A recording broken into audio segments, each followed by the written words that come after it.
Bem-vindos a mais uma aula suplementar de computação gráfica.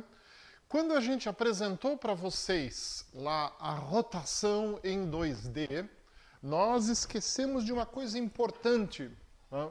Nós esquecemos de mostrar para vocês de onde vem a fórmula. Eu apresentei para vocês rapidamente a fórmula da rotação 2D, mas eu não expliquei a parte da trigonometria que está por trás dessa fórmula. O objetivo dessa aula curta aqui é uma aula complementar, tá? Onde eu quero colocar isso para vocês. Então, vamos dar uma olhada. Tá? Então, a gente viu que pontos no plano XY, eles podem ser rotacionados, tá? Ao redor da origem por um ângulo θ qualquer, usando a seguinte fórmula. Tá? O novo x é o cosseno de θ menos x vezes o cosseno de θ menos y vezes o seno de θ.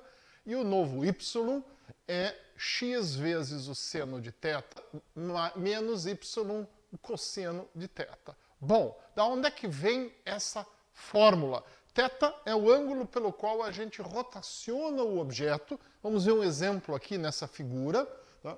Então, peguem, por exemplo, o ponto na posição 6, 1.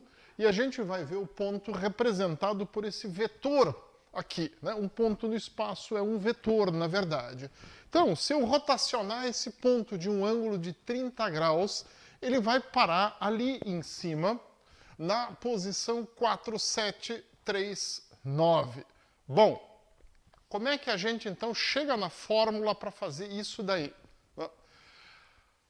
Vamos lembrar um pouco lá da trigonometria do colégio e vamos ver o que acontece. Então, nós temos aqui, primeiro, a nossa situação inicial, com o ponto na sua posição original, e nós temos a situação resultante, depois da gente ter rotacionado. O que não se altera aqui? Não se altera o raio dessa rotação, que, na verdade, é o quê?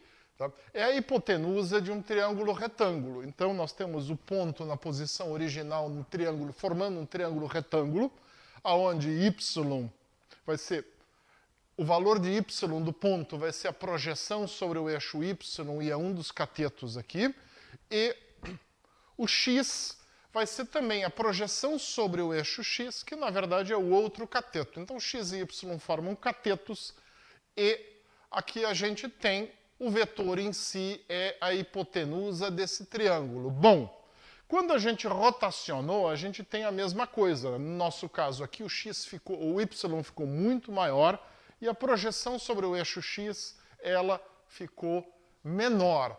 Muito bem, nós temos então o que? Θ é o ângulo da rotação. Vamos dizer que φ é o ângulo original do nosso vetor aqui. O vetor dado pelo ponto tem um ângulo φ com o nosso eixo x. Tá? Então, nesse caso, se a gente pega lá as fórmulas básicas da trigonometria, o que você vai ter? Você vai ter que x é o raio vezes o cosseno de φ e y é o raio vezes o seno de φ. Isso vai nos representar essa relação do triângulo retângulo do nosso ponto original. E a partir dali, a gente vai chegar no novo triângulo e nós vamos entender como é que a gente faz para chegar lá. Vocês observem que aqui, tá, a gente tem o quê? Nós temos o ângulo original e nós temos o ângulo pelo qual a gente rotacionou. A soma dos dois ângulos é um terceiro ângulo que, de fato, é o ângulo desse vetor do novo ponto.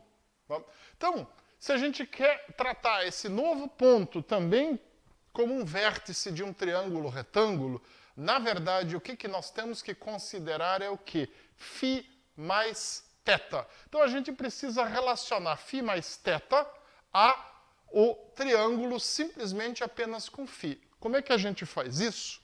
Tá? Então, vamos pular um pouco essa animação e vamos direto aqui. A gente usa um esquema em trigonometria que se chama identidade ptolomaica. O que é a identidade ptolomaica? Tá? É o resultado de um teorema que relaciona até 3 ângulos entre si, e o caso especial é o que vocês viram lá no colégio. tá? É o que vocês estão vendo aqui. São essas 4 fórmulas que relacionam a soma de 2 ângulos com os senos e os cossenos de cada ângulo em separado e as subtrações de 2 ângulos com os senos e cossenos de cada ângulo em separado. Tá? Não faz sentido para a gente agora entrar nesse teorema e entender como é que se chega nessa fórmula. Tá?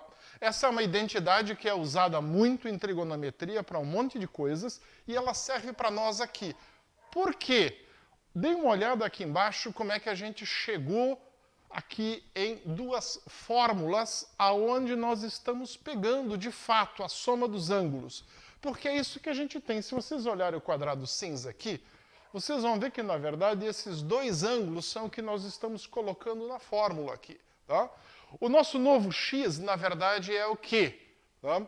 Raio vezes o cosseno da soma destes 2 ângulos e o raio vezes o seno da soma desses 2 ângulos. Pois bem, essas 2 fórmulas se relacionam através da identidade ptolomaica com essas fórmulas aqui, que são os senos e os cossenos, o quê? Dos ângulos em separado, que é o que a gente queria. Então, se agora a gente pegar essas 2 fórmulas aqui e a gente substituir a equação lá da transparência anterior, que é aquela que falava só do pequeno triângulo aqui, tá? Que são estas 2 aqui, a gente vai fazer o quê? A gente vai chegar exatamente na fórmula geral da rotação em 2D em torno da origem, que é a fórmula que vocês vão usar para gerar as suas matrizes de rotação. Pois bem, vamos só terminar essa aula para a gente entender como é que a gente vai usar isso aqui. Tá? Essas fórmulas, elas têm uma característica que é a seguinte, tá? Elas provêm uma rotação em torno da origem do mundo. Pô, mas quando eu faço alguma coisa que eu quero ver rodando, normalmente eu quero vê-la rodando em torno do seu centro, ou eu quero ver um super-herói rodando alguma coisa e vai rodar em torno da mão do super-herói, dificilmente vai estar lá na origem do mundo rodando em torno dela. Né? Não é o que a gente espera. Então, como é que a gente sai desse problema aqui de que tudo que a gente roda, roda em torno da origem do mundo? A gente usa coordenadas homogêneas e usa composição de operações. Né? Então, o que eu queria era isso aqui. Né? Bom, se você olhar para esse desenho desses 2 quadrados, eu estou imaginando que o quadrado, o retângulo, na verdade, está rodando em torno do seu centro. Né? É esse o efeito que eu quero obter, é isso aonde eu quero chegar. Pois bem, como é que a gente vai chegar lá? Tá? Então, vamos dar uma olhada nessa questão das transformadas e do sistema de coordenadas homogêneo. Isso a gente já viu na aula presencial que nós conseguimos ainda dar no início do semestre. Tá? E eu vou dizer para vocês, vão para essa aula para ver como é que a gente chega lá e como é que a gente resolve isso em coordenadas homogêneas. É isso aí, gente.